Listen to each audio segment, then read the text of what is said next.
With a gesture I could make it all come down. With a gesture I could make you look away.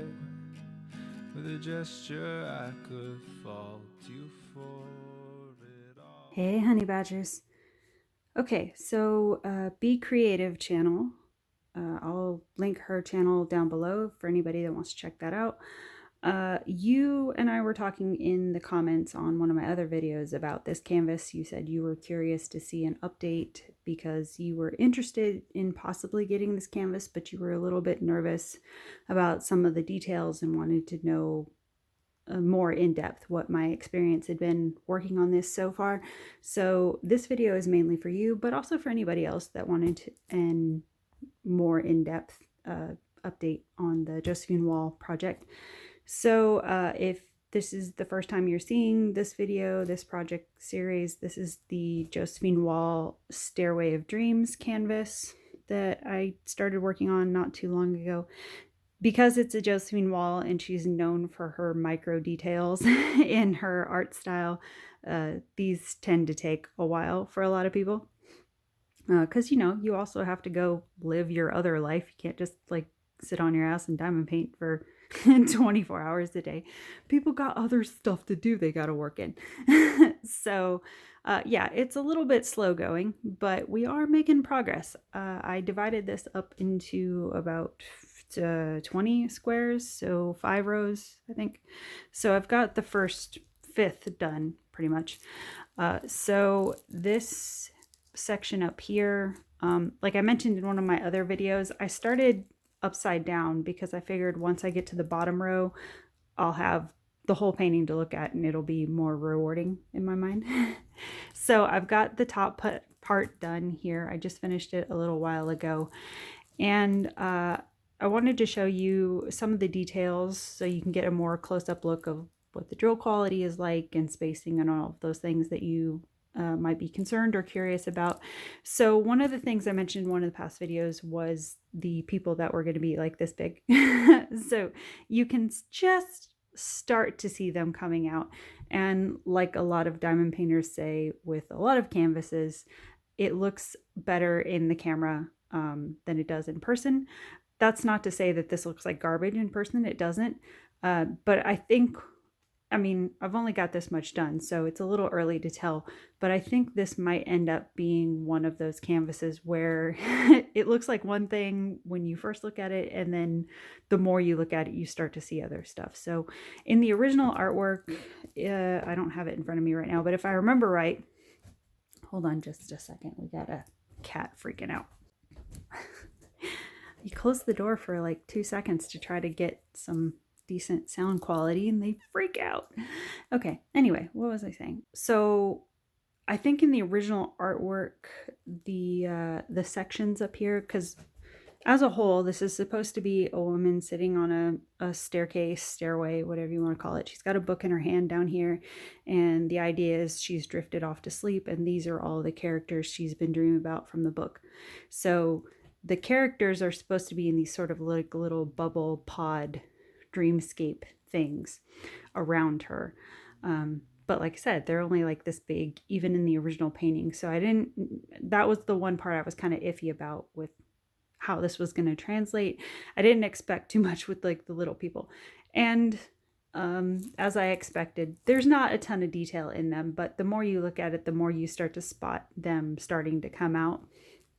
So you see a little bit of this guy here standing with the sword in his hand, and I've got just the top of the lady done, the top of her head, and you see this guy coming over here. I think this is a candle stand over here, and then there's this guy in a corner.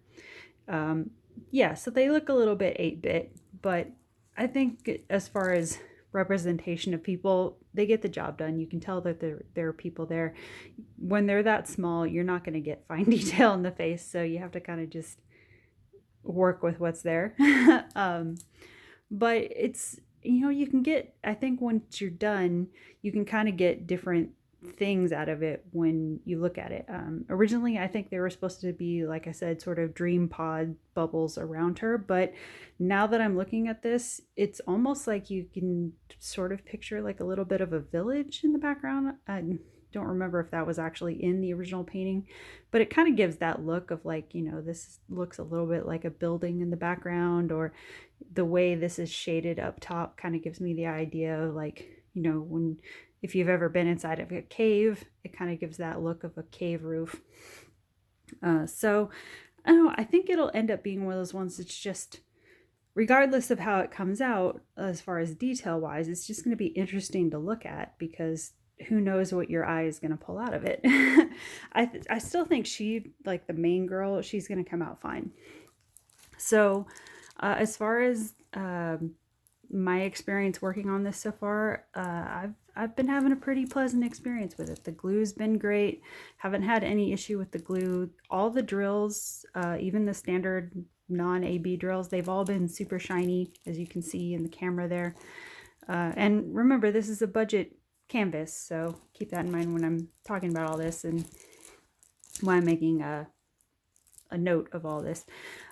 Is that this didn't come from a premium company. This is a budget company. So to get this nice a quality for something that cost me like $20 basically, maybe $1 or $2 more, that's not bad. Would this have been a little bit better in just like 1 or 2 sizes bigger? Yeah, but this is a really hard Josephine Wall image to find, and this was the largest this company offered. So I went with it, and so far I'm happy with it. Be Creative channel, you had mentioned that one of your concerns was you don't like too much gapping between the drills. So I wanted to show you up close that I've had virtually no issue with gapping on this. All the drill, there's been a drill here and there where it's been a little bit misshapen, but I just don't use that one. But as far as like when it's actually placed on the canvas, I have almost no gapping issues. And I'm one of those painters that straightens as I go. I know some painters do the whole painting and then they go back in and straighten the whole thing once they're done, but the way my OCD is, I with whatever canvas I'm working on, I always have a drill pin and a straightener right next to me, and I do it per row as I'm going.